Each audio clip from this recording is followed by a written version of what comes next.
On the morning of October 27th, 2001, two men called the Fort Worth Police Department to report having seen something suspicious on a park bench inside of Cobb Park. And so this detective, he goes over to the gates of Cobb Park, he meets these two guys, and they kind of explain what they saw. They give him directions to this bench. And so he parks his cruiser, he gets out, and he starts walking on this cement path. But as he's walking, he sees there are deep tire tracks in the grass and mud off to the right side of the walking path. Somebody had been driving inside the park fairly recently, and he sees up ahead the bench in question, and he can clearly see these deep tire tracks go right up to the bench. And when he's about 10 or 15 feet away, he can see it's a man, and this man is clearly deceased. And he can see the right arm on this guy is very badly broken, and his right leg is also very badly broken. And then his left leg is not only broken, but it's been partially amputated. And so stumped, the detective steps back and is just kind of pondering what he's looking at when he realizes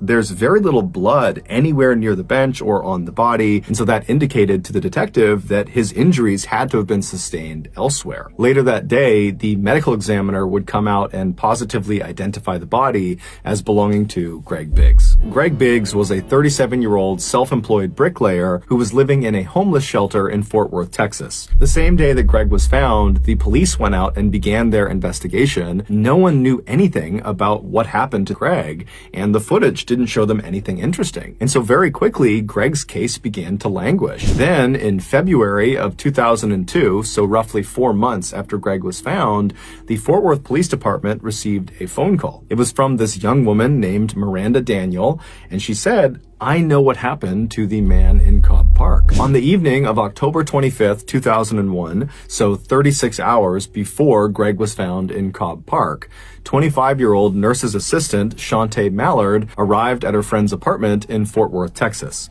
Her friend was named Titalisi Rice. She went by T-Fry. Shantae was from a very loving and stable household in Fort Worth, Texas. The two friends had met in 1999 at a nursing home where they both worked as nursing assistants.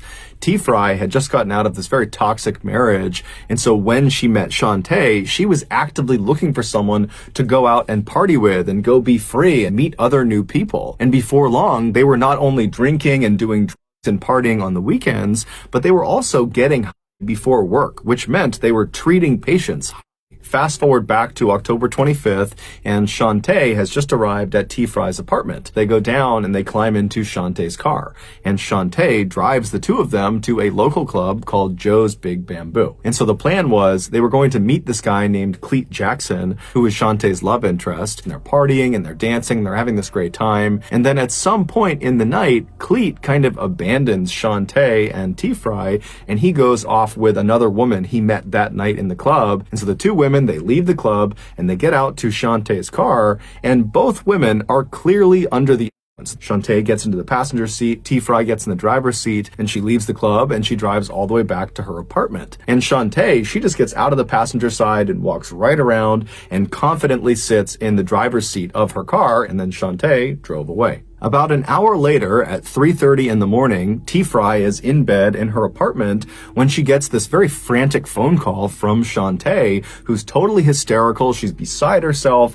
and she's not really making any sense, but she's trying to get T-Fry to come over to her house. And so eventually, T-Fry just thought, you know what? Clearly, it's something serious. I'm going to go see what's going on. And when she gets there, she goes up to the front door, and she finds Shantae in the kitchen straight ahead. She's totally hysterical. She's crying, and she's telling T-Fry that she didn't mean to do it. She's so sorry. And T-Fry's telling her, hey, calm down, what's going on? And Shantae says, look in the garage. And so T-Fry, she walks straight ahead through the kitchen to the door in the kitchen that leads into Shantae's garage. And she opens the door up, she turns the light on, and in the middle of the garage is Shantae's car. It had been parked nose in and lodged head first in the windshield on the passenger side of this car was Greg Biggs. When Shantae had left T-Fry's house an hour earlier saying she was fine to drive, on her drive home, she had barreled into Greg, who was on a sidewalk of some street, and the impact was so hard that Greg went flying through the windshield and got lodged halfway inside of her car. but the impact didn't kill him. She just kept on driving home with Greg lodged in her front windshield. Now keep in mind, where she hit him, she was less than a half mile from the fire station where her brother, her older brother, was currently on duty as a fireman. He was medically trained. He could have saved Greg's life. Also, the other firemen at the firehouse that she knew, that Shantae knew, they could have saved Greg's life. Also, less than 6 miles away from the point of impact was the local hospital, where of course they could have saved Greg's life. Also, let's not forget, Shantae was medically trained. She was a nurse's assistant and understood basic life saving. But she did not use any of those resources. Instead, she just drove home. And when she got to her home, she drove her car with Greg in it into her garage. She shut the garage door. She gets out. And as Greg is literally moaning and probably pleading for help at this point, she just says, "I'm sorry," and then walks up to the door that leads into the kitchen of her home. She turns off the light in the garage, walks into her kitchen, and shuts the door behind her. Then, after an hour of Shantae just being in her house with Greg slowly dying in the garage, she calls T-Fry. T-Fry comes over, she looks in the garage, she sees Greg, and then shockingly, T-Fry also does not call anyone. The two of them just turn off the garage light again and shut the door and leave Greg, and they hop into T-Fry's car and they drive to T-Fry's apartment where they sleep for several hours. And then when they get up that morning, they go back over to Shantae's house and they check on Greg, who's now motionless. And at this point, Shantae, she calls Cleet Jackson, the guy who she was supposed to go home with at the club but had abandoned her for some other girl.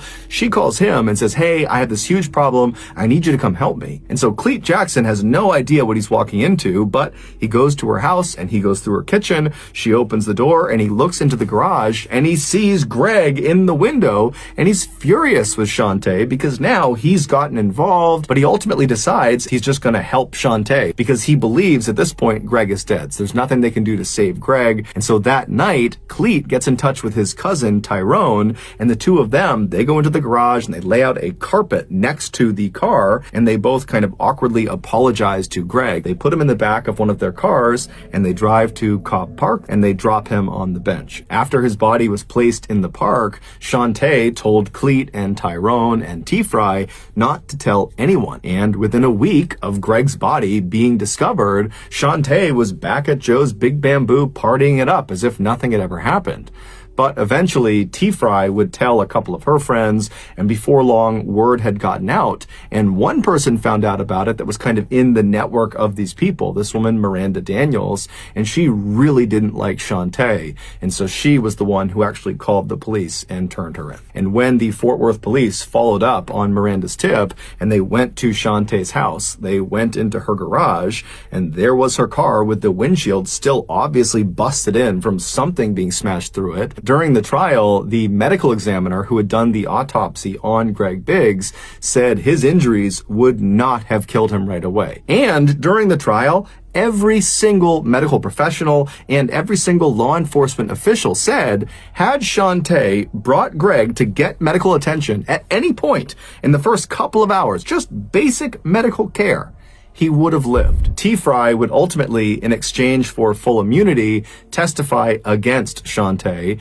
and Shantae would ultimately be found guilty of murder of Greg Biggs, and she would be sentenced to 50 years in prison. She'll be eligible for parole in 2027. As for Cleet Jackson and his cousin Tyrone, they received 10 years and 9 years respectively for their role in the crime. During the victim impact statement portion of the trial, Brandon Biggs, Greg's son, he took the stand and he very eloquently told Shantae that he forgave her, and it seemed very genuine and it moved Shantae to tears. And then Brandon looked out at the audience where Shantae's family was and he said, "You know, not only do I feel horrible for my family, but I feel bad for your family, Shantae, as well, because this crime has destroyed all of us." Just know that I really appreciate your support, and until next time, that's going to do it.